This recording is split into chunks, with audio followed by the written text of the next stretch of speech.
Everybody's so hyped about the new Tesla truck, which honestly I don't care too much about because I'm not into cars. But I thought, while everybody's on it, how difficult would it be to recreate the Cybertruck website? And turns out I could have done that in under 2 hours. In this video, I'm going to show you how. Let's rock and roll.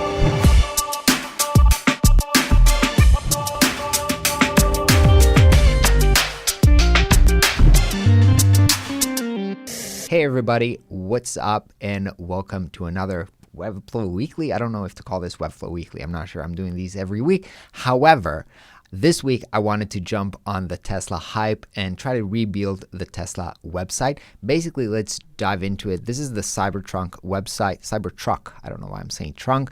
It's basically a nice, solid website. It's pretty simple, I guess, in terms of layout, but it's still very nice, smooth interactions. Kind of like nice video here. And there were some things here which I was kind of like challenging me because they're not very easy to do or native, which is, for example, this crooked corner here, and the interactions, the hover interactions, for example, are not very kind of out of the box interactions. And I was like, hey, let me see if I can do that really quickly. And so I've sat down, kind of challenged myself. To be honest, I actually had like a 2-hour limit. So I was like, let me see how far I can push within 2 hours. And honestly, I managed to build this in like 100 hours. Let me run through. I kind of like recorded my screen here.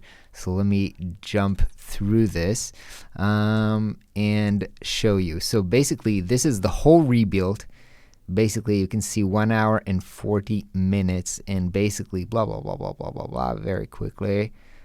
I know it's not very helpful, but I just want to show you and kind of prove it to you that within 1 hour and 40 minutes, this was completed. And now I want to kind of dive into some of the things and challenges that I found while I was building this.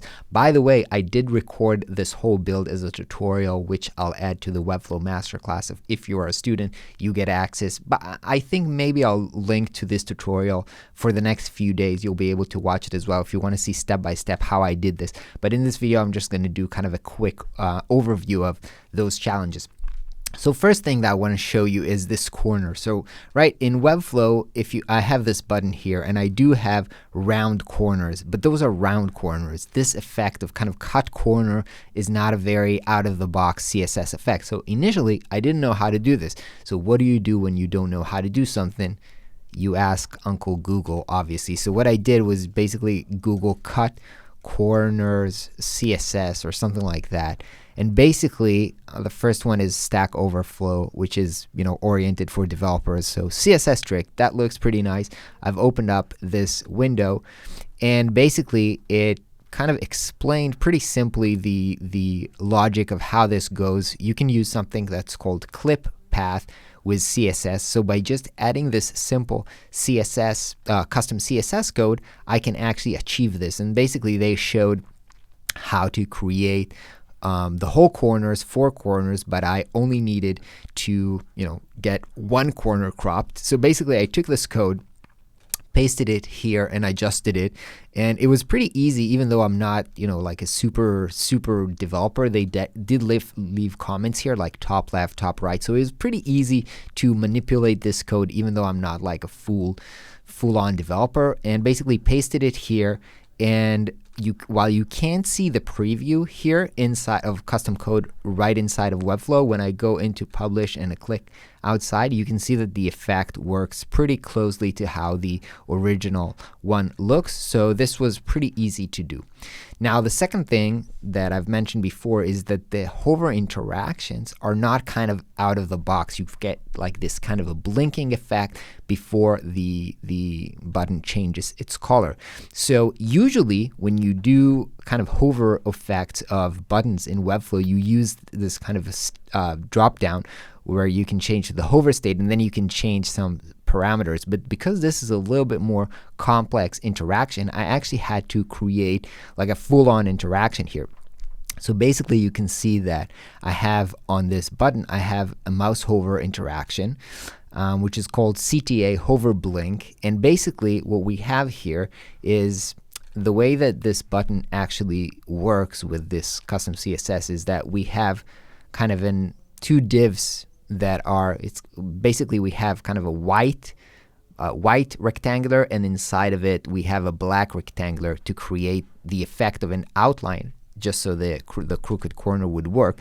So basically what we did here is I've changed the background color of the outer rectangular from black to white, from black to white, kind of to create this blinking effect. So we have this just interaction that go through the animation of blinking, and after blinking it changes the background and the text color of the inner box, which basically ends up looking like this. So the end effect is actually just like the original interaction. So again, very easy to do, but you have to be creative and not always use kind of the standard features to create those interactions, or sometimes you have to, again, think a little bit more creatively and use other tools to achieve basically the same results, or more complex results, I would say.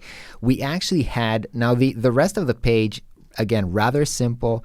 Most of the elements here, this is the original website, so you can see when I'm scrolling, it has this slide in interaction, which is very, a lot of website has this. And this is so easy to do with Webflow because, for example, I click on the image and then later on this text, and you can see with the lightning icon here that they have interaction on them. And basically, this is very, very simple to do. All you do is you choose the object and you add a slide into view animation, and there's already a slide preset. So this is basically in a matter of clicks. You set this up. You say when this scrolls into the view after 15% has been pressed, trigger this, interaction. And basically, this creates the same effect, which I've added to all the other elements in the page very, very quickly. This is pretty much out-of-the-box functionality, very easy to do. Now, one of the more complex things to do here is we have here, let me open up the original website. So in the original website, we have this kind of like specs where you move between the different models. And the way I chose to achieve this is using a tabs element. So basically we have a tabs element here, and I can switch between the tabs. However, because there's a little bit of a custom design here, because usually tabs do not have checkboxes, and these checkboxes also have, notice when I click this, it has this kind of a blinking effect. So here again, I had to recreate this interaction using custom interactions. So basically, as you can see, I've created kind of custom checkboxes and had to add kind of animation and interaction on them so they would do the interaction. I didn't actually complete the whole blinking thing, but I've built basically the structure for it. Rest of the website is basically, very, very easy structure to do. And yeah, those were the main, I would say, kind of challenges and things which were a little bit more custom design that required a little bit of more creative thinking. The rest was basically just drop in the content, copy paste the content, and very, very simple. Now, I have to be super honest. Just because I was limited to 2 hours, I didn't have time to fully finalize this, so I didn't get to doing this mobile responsive. Also, there is the kind of the menu here that I didn't get to do these things, but I believe that in like 1 more hour I could have finalized everything, and maybe I'll do that in kind of part 2. Let me know in the comment if you're interested in seeing that. But for me it was a challenge. Let's see if you can do it in under 2 hours, and I think like after 2 hours I basically made 90% of the progress, so I'm feeling pretty good with it. As I said in the beginning, for the next few days I'm going to put in the link to the full tutorial of 100 minutes. If you want to see me build this step by step and explain to you what I'm doing along the way, you can check in the next few days. It's going to be for free. Otherwise, if you're a student in the Webflow Masterclass, you're going to have this available always, forever. And in general, if you want to pump up and take your Webflow skills to the next level, then joining the Webflow Masterclass might be something you want to consider. Check out the links in the description. I'll see you on the next video.